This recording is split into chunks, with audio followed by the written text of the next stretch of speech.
O mga kapuso, ngayong araw na ito ang itinakda ng 8th Division World Champion at ating pambansang kamao at ngayon ay Senator-elect Manny Pacquiao para magpasya kung sasabak ba siya sa Rio Olympics.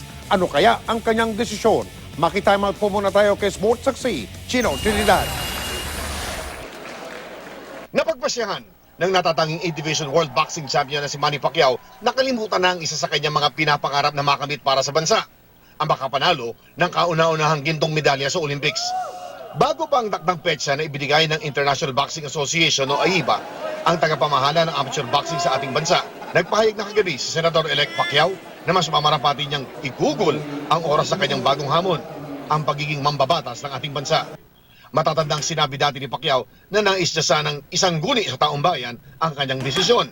Ang taong bayan, kung gusto ng taong bayan na mag-participate ako, i-represent natin yung bansa natin, then why not?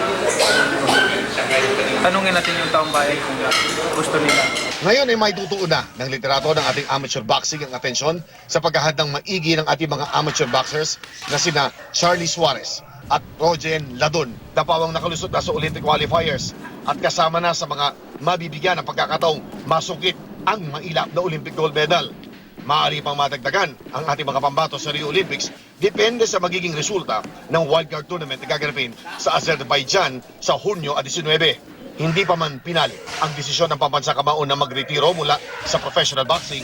Ang kanya daw prioridad ngayon ay maging katuwang ng bagong halad na Pangulo ng Pilipinas na si incoming President Rodrigo Duterte sa pagtataguyod ng bansa.